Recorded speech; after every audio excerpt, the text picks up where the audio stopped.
बिस्मिल्लाहिर्रहमानिर्रहीम। आप देख रहे हैं ज़ाद डिजिटल और मैं हूं अहमद बड़ाइच। नाज़रीन, सबसे पहले तो ये डिस्कस करना है आपसे कि जो हालिया पाकिस्तान बार काउंसिल के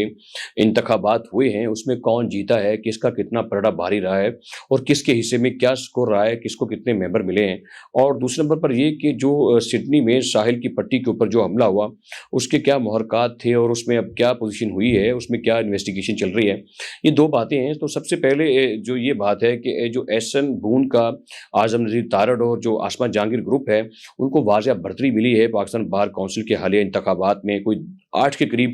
जो सीट्स हैं वो मिल गई हैं इंडिपेंडेंट ग्रुप को। और जो प्रोफेशनल ग्रुप जिनको डील करते हैं, जिनके लीड करते हैं, हामिद खान साहब जिनका ताल्लुक पाकिस्तान तहरीक इंसाफ के साथ है, उनके 2 लोग जीते हैं उस इलेक्शन में, जिनमें एक बड़े नुमाया शख्सियत हैं सलमान अकरम राजा साहब जो सेक्रेटरी जनरल भी हैं पीटीआई के,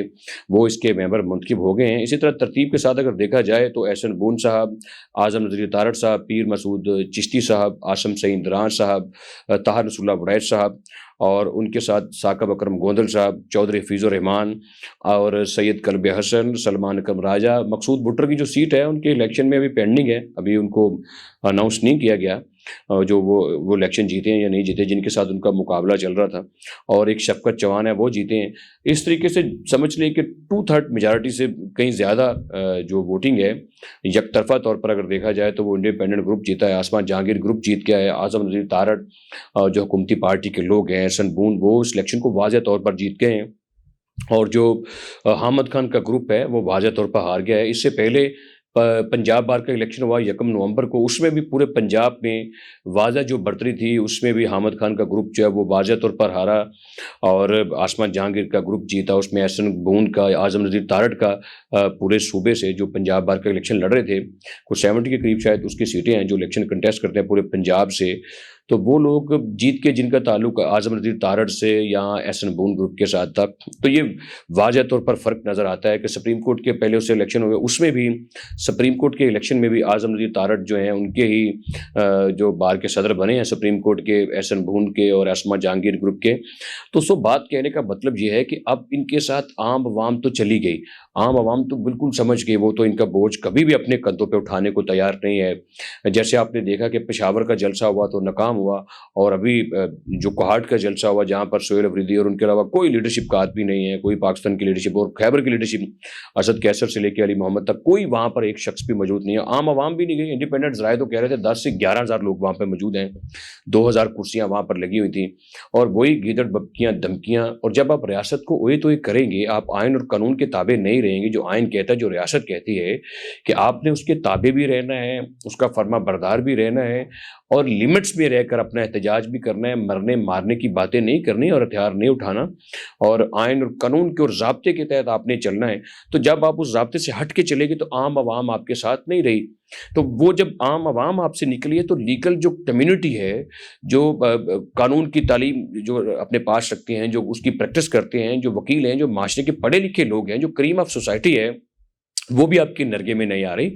वो भी आपसे अपनी जान छुड़वा रही है। और यही वजह है कि मतलब जो कानून की तालीम रखने वाले जो वकील लोग हैं, वकला हजरात, उन्होंने आपको वोट नहीं दिए। वो सुप्रीम कोर्ट में नहीं दे रहे आपको वोट, वो पंजाब बार के काउंसिल में भी वोट नहीं दे रहे, फिर पाकिस्तान बार काउंसिल में भी आपको वोट नहीं मिला है। और पाकिस्तान बार काउंसिल का जो इदारा है वो बड़ा मुनज़्ज़म इदारा है, वो बड़ा ताकतवर इदारा है और 26 अमेंडमेंट है, उसके बाद वो ज़्यादा ताकतवर है। अब जो जुडिशल काउंसिल बनेगी उसमें जो जजेस का चुनाव है या उनका सुप्रीम कोर्ट के जजेस हैं, जो चीफ जस्टिस पाकिस्तान बनेंगे, उसमें भी पाकिस्तान बार काउंसिल के मेंबर बैठेंगे।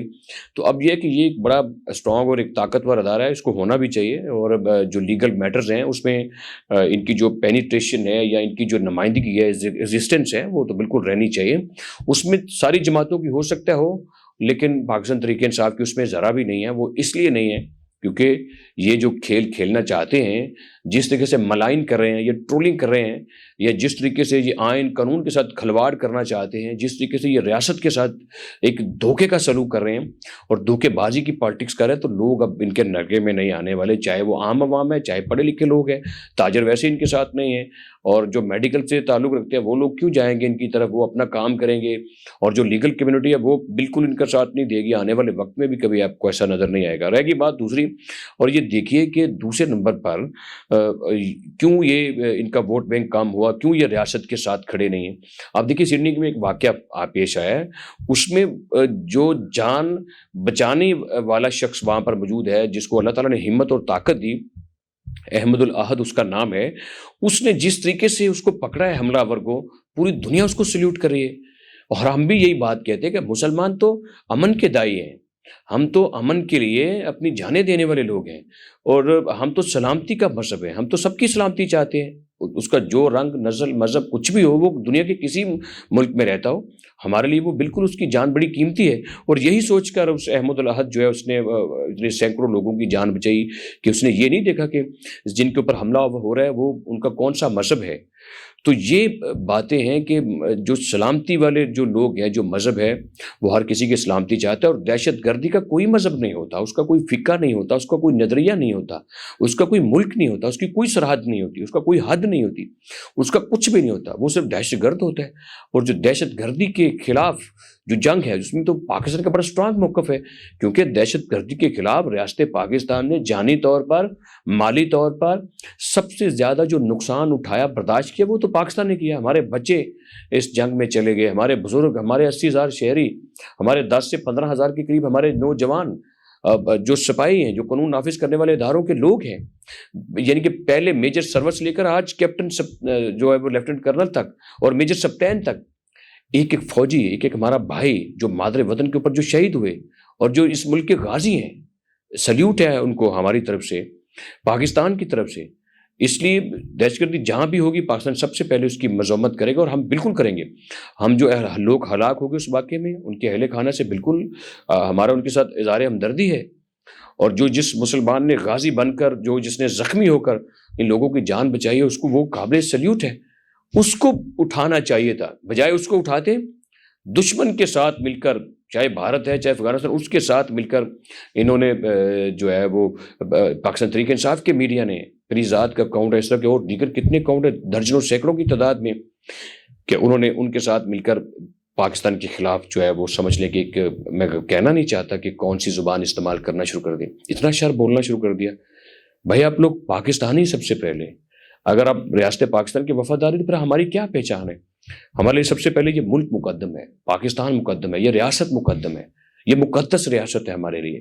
اگر یہ ہمیں مقدس اور مقدم نہیں رہے گی تو پھر کچھ بھی مقدم اور مقدس نہیں رہے گا، ریاست نہیں ہوگی تو پھر کچھ بھی نہیں ہوگا۔ یہ ہے تو ہم سب ہیں، دنیا ہمیں سیلوٹ کر رہی ہے جنگ جیتنے کے بعد، اور آپ پاکستان کو بدنام کرنے کی کوئی کسر نہیں چھوڑ رہے ہیں۔ اپنا بہت سارا خیال رکھیے، خدا حافظ۔